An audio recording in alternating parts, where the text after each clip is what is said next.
To run this demo, all we need is the website's IP address, the open ports, tools like Nmap and Gobuster, and some word lists to try. Alright, in this demo, we're going to use this Juice Shop website. It's an intentionally vulnerable site that we can practice hacking on. The site has a lot of security flaws, and you don't even need the command line or Kali Linux to find them. It's actually pretty easy. You can discover many of the vulnerabilities just using the GUI. But for this demo, my goal is to show you how to use a few tools in Kali Linux to hack into a website. So yeah, that's what we're going to do. We're going to use Kali Linux to explore and exploit this site.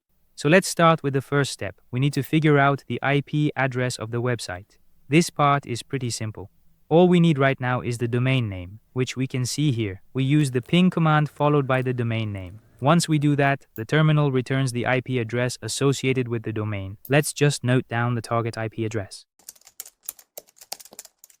The next step is to scan this IP address to find the open ports. As we mentioned earlier, identifying open ports is important before moving on to web enumeration. To do this, we use Nmap. Since we already have the IP address, we can run a service scan to see which ports are open and what services are running on them. I'll use the following command, nmap-sv, and just type the target website IP address. Nmap-sv scans open ports and identifies the services and their versions running on those ports. This scan will take a few seconds. Once it's finished, we can see that ports 80 and 443 are open, which confirms that a web service is running on the target. At this stage, we need seclists, so I'll briefly explain what it is. Seclists is a collection of word lists we use for enumeration, including directory and file discovery. Then, we quickly install seclists. To do that, we just run the following command. Then we confirm if seclist is installed by running the command seclist-version. Next, we navigate to the discovery directory by typing cd discovery and then list its contents. Here, we can see a directory called web content. So the question is, what are discovery and web content used for? Discovery and web content word lists are used to find hidden files and directories on a website that aren't visible to normal users.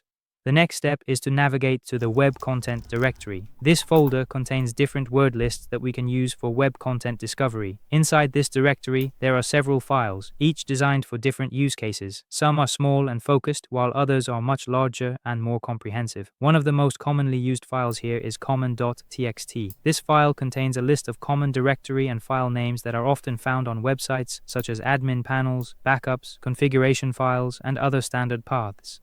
Common.txt contains over 4,000 entries. This means Gobuster will try more than 4,000 common paths when scanning the website. Next, we use Gobuster. Gobuster is a tool used to find hidden directories and files on a web server using word lists. Let's run this command. And then let's quickly copy the URL of the website and add it to this command. This command runs Gobuster in directory enumeration mode. It uses the common.txt word list to test common directory and file names against the target URL in order to discover hidden web content. Click Enter. Oops, we're running into an issue because the website uses a wildcard response. Instead of returning a 404 error for non-existent pages, it returns a 200 OK for everything. Gobuster detects this and stops to avoid false positives. To fix it, we identify the response length of the fake page, which is 75,055 bytes, and tell Gobuster to ignore it using the flag exclude length. Let's run the command again, but this time we'll include the exclude length 75,055 flag, and then press Enter. Gobuster will now take some time to go through the word list. During the scan, you may see 503 status codes, and that's okay. A 503 usually means the server is temporarily unavailable or under heavy load. Once the scan finishes, we can see several valid results with 200 OK responses, such as /ftp, /video, and /security.txt. These 200 responses tell us that these paths actually exist on the server. To check them, we simply add the discovered path to the base URL and open it in the browser. If you see an application error, it means the server was temporarily overwhelmed by our scan. The Juice Shop app runs on Heroku, which has resource limits, so too many requests can cause it to crash briefly.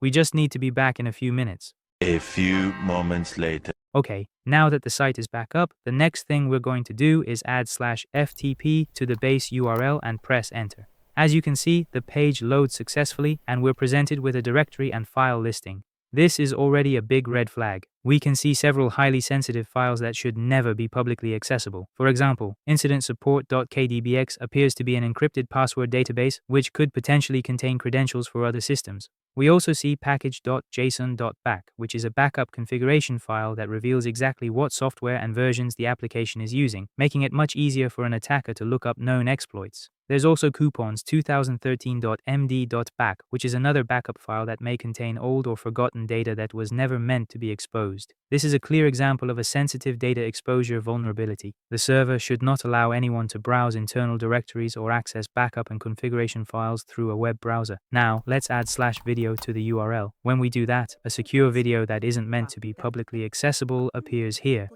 Basically, any 200 OK path we find with Gobuster is worth checking. Just add it to the URL and see what's exposed. So that was pretty simple, right?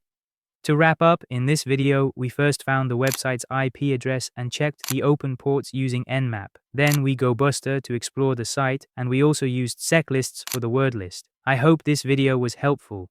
If it was, please consider subscribing. I'm aiming to reach 20,000 subscribers. The bigger the community, the more videos like this I can make. Editing takes a lot of time, so your support really makes a difference.